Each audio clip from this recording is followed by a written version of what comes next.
Bismillahirrahmanirrahim. Assalamualaikum warahmatullahi wabarakatuh. Alhamdulillahirrabbilalamin. Hamdan kasiran tayyiban mubarakan fihi wa mubarakan alaihi kama yuhibbu rabbuna wa yarda, amma ba'du.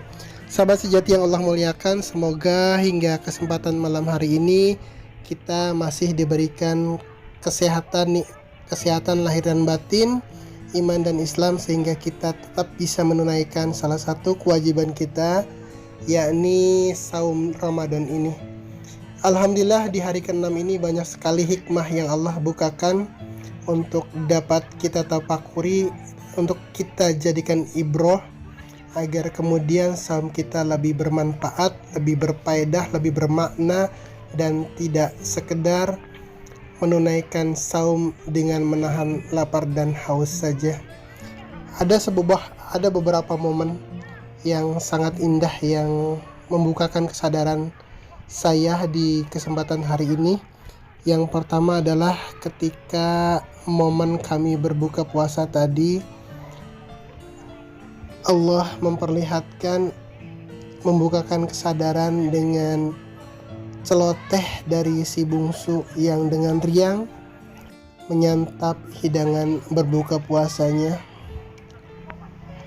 Dari si bungsu inilah kemudian timbul kesadaran bahwa kalau kita sekedar menahan haus dan lapar, kalau saum kita sekedar menahan haus dan lapar, ternyata ini bisa dilakukan oleh seorang anak kecil yang belum tahu dalil saumnya, yang belum tahu tujuan puasanya, yang belum tahu hikmahnya, yang belum mengerti takwa itu apa.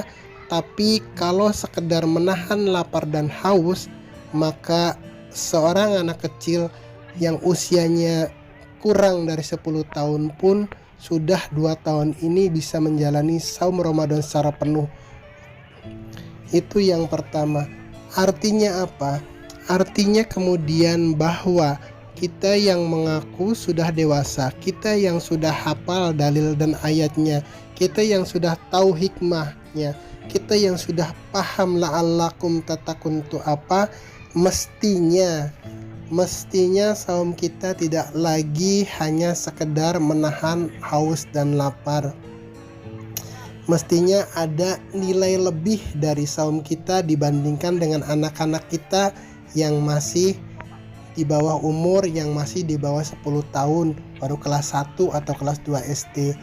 Setidaknya ada 5 hal yang harus kita tingkatkan terlebih dahulu dari sekedar menahan lapar dan haus, untuk kemudian menjadikan saum kita lebih naik kelas, lebih naik levelnya. Yang pertama yaitu adalah bahwa saum kita mengajarkan kita untuk berkata jujur atau tidak berdusta. Karena dusta atau tidak berkata dengan benar merupakan sebuah noda, sebuah hal yang dapat merusak nilai dari saum kita.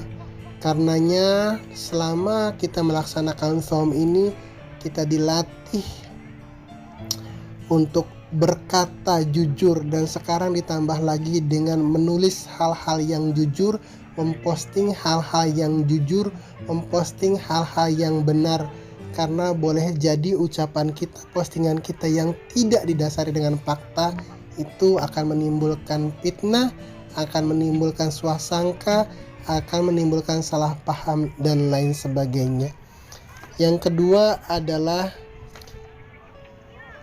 kita harus belajar untuk tidak menggunjingkan orang lain.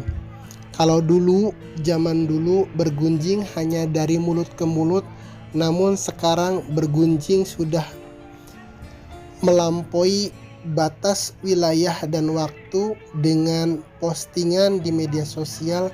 Kemudian kita mungkin tanpa sadar menggunjingkan saudara kita, menggunjingkan teman kita, menggunjingkan sohib kita, menggunjingkan atasan kita, menggunjingkan para pejabat yang kita tidak tahu dan lain sebagainya. yang kemudian boleh jadi ketika mulut kita tidak mengatakan atau tidak mengguncingkan mereka, ternyata jari kita menari-menari dengan indah, membuka borok aib orang lain untuk kemudian kita sebar di media sosial. Itu adalah hal yang juga sangat berpotensi untuk merusak pahala saum kita. Karenanya dengan saum ini, selama kita bermedsos pun harus dijaga bahwa ada kaidah, ada etika, ada norma yang harus kita jaga agar kemudian apa yang kita tulis di medsos, apa yang kita posting di medsos tidak kemudian merusak pahala saum kita. Yang ketiga adalah adu domba. Adu domba sekarang pun jadi naik level karena banyak sekali orang-orang yang mungkin tanpa sadar mengcopy paste tulisan orang lain, postingan orang lain untuk kemudian diposting di berandanya, yang tanpa disadari hal itu sangat mungkin memantik konflik antara teman dengan teman, antara satu golongan dengan golongan lain, antara kelompok dengan kelompok lain.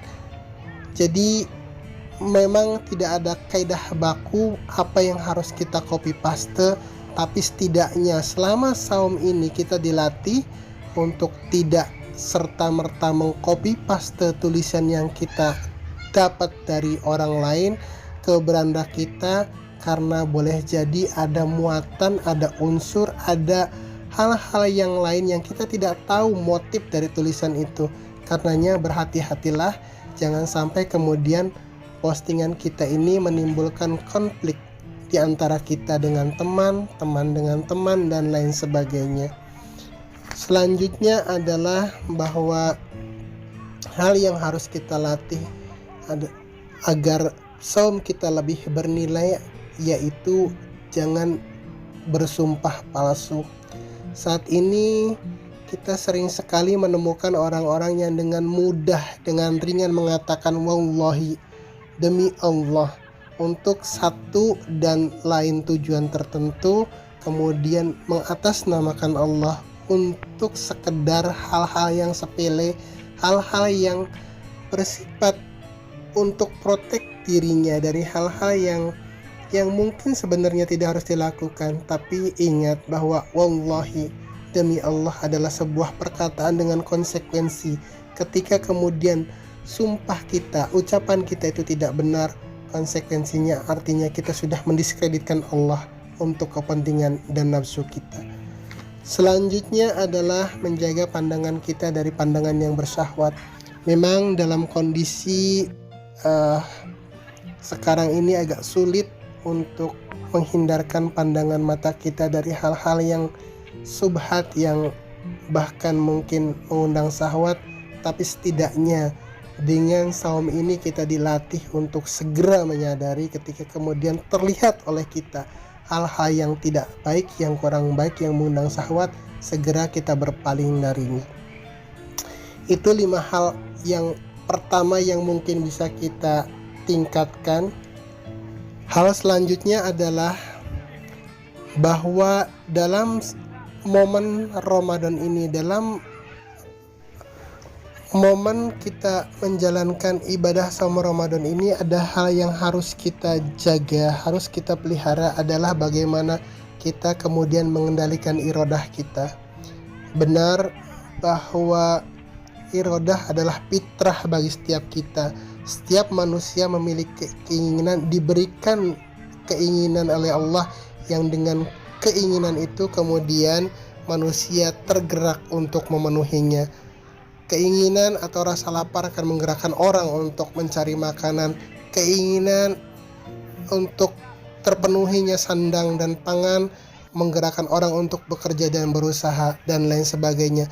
Tapi kadang ada keinginan-keinginan yang irasional, keinginan-keinginan yang di luar batas, keinginan-keinginan yang kemudian mendorong kita untuk melakukan hal-hal yang di luar nalar.